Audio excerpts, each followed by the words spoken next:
All right, it's been a while since I've done a stock investing video, so today was kind of interesting the last few days.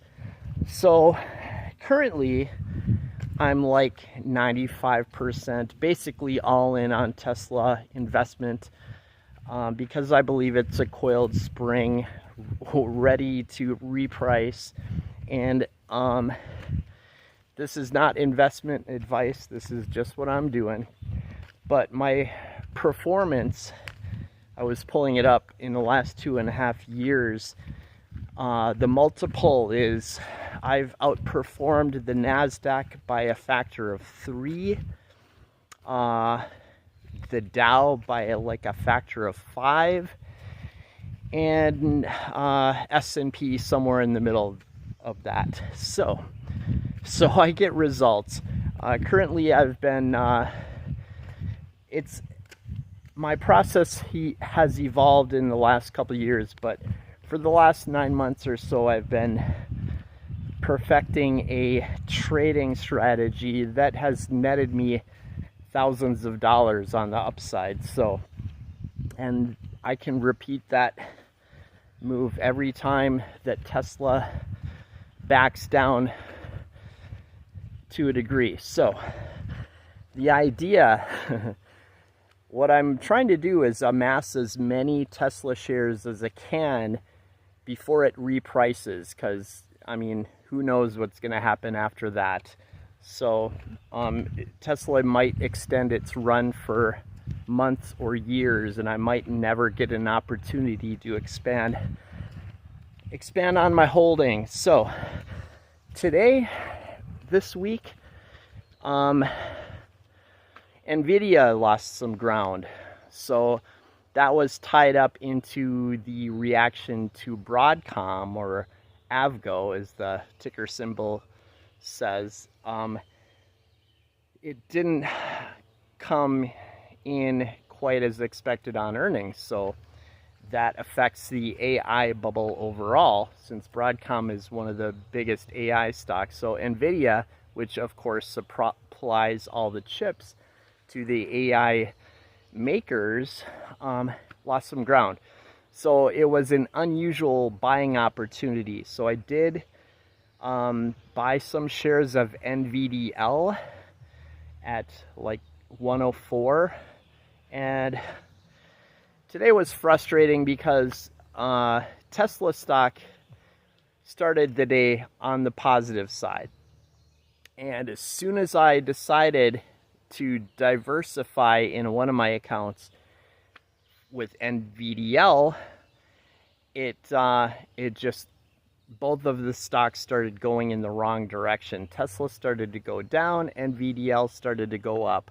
I still did buy NVDL, but I missed the best opportunity. So, I also bought MicroStrategy today. I have traded MicroStrategy before and have had mixed results, but since it's way down from previous highs, it was a buying opportunity for me. I'm still not convinced of the future of Bitcoin or MicroStrategy. I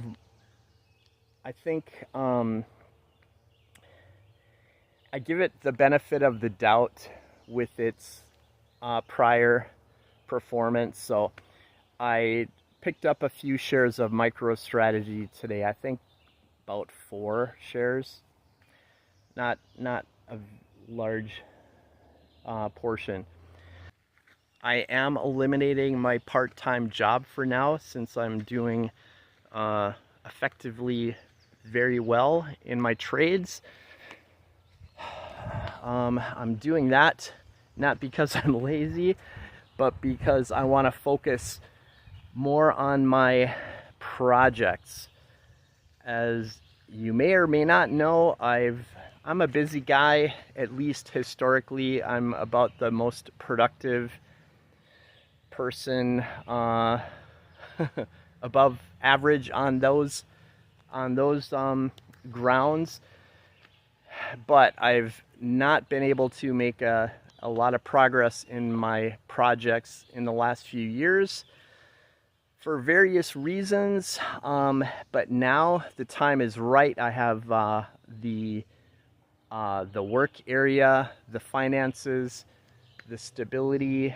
I can go for it. The problem is I spend too much time absorbing information, not output. My challenges are my brain is set up to be a very effective, but I have to change gears. I'm an engineer, a builder, and also a filmmaker and a writer. So that's very left-right brain. I have a very well-tuned brain for what I do because I've been working on it for a lot of years. So I have a very important film project that I'm focusing on. I have like 5 or 6 new prototypes to build. They don't typically take all that long, but the volume will, stretch it out. I'll need several months to do my work. The writing projects should be not take as much time, but I'm still absorbing a lot of information on a daily basis, and that really slows me down. I need to eliminate that. The problem is I'm dependent on information. As an investor, I need the actual information. So I need to, get my facts from reliable sources, pattern recognition. I have to factor in what's truth and what's in store for the future. And I'm not in it for the entertainment. You can select your news sources based on how you want to entertain yourself. If you want to hate, if you want to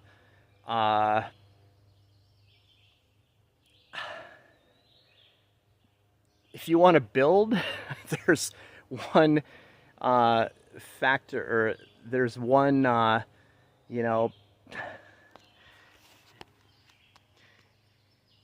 people get their news from the basis upon how you select your news could be many things. You could want entertainment. You might want to laugh at something. You might want to hate on something. But for me, I'm just doing my thing. I gotta have the facts. I build things. I try to encourage people to have a positive outlook for the future. I try to educate and inform people.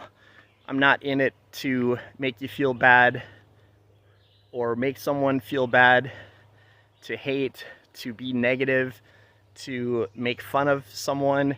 No, I don't think the news is a laughing matter at all. Things are very serious today. So that's not what I'm about. Anyway, so I think in conclusion, my trading strategy has had a little hiccup this week, but I'm not worried. Oh, I wanted to say something about trades and investing. So we have the SpaceX IPO coming up next week. So that's gonna raise upwards of $75 billion of capital in their IPO. I'm not buying the IPO right away, but a lot of people are. A lot of people, that $75 billion isn't going to come from outer space. It's going to come by selling other stocks to reinvest into SpaceX. So that's one of the challenges I frequently face. The swings in the market are not money evaporating or being created. It's people moving money around. So you want to be, you want to pick the fastest horse in the race. So that might mean hopping off of a horse in the middle, jumping onto a horse beside you, and that's might take you to the finish line. It's all about picking the right horse. So that 75 billion, as I've been warning people, even Tesla, when it goes up, it doesn't go up magically. People are selling their other stocks, and those other stocks are going down. So if you play all of the horses, if you're in on the S&P 500, you're in the Dow, you're in the NASDAQ, well, you want to figure out in short order that some of the stocks are pulling the average up while others are dragging them down. For instance, I don't own Ford stock anymore. I won't buy Rivian again. There's companies that are going to lose and companies that are going to win. And I've jumped off the Ford, the Rivian. I even had Stellantis, and that one company that's teaming up with Uber. I'm not taking my money and putting it into Uber because I would just as soon light that money on fire. Anyway, so I'm on my daily walk. And in conclusion, yeah, it's a challenge accepted. Now I'm gonna have some more free time to focus on my stuff. So hopefully I'll have some fun in the midst of that. But for now, I'm just gonna be busy.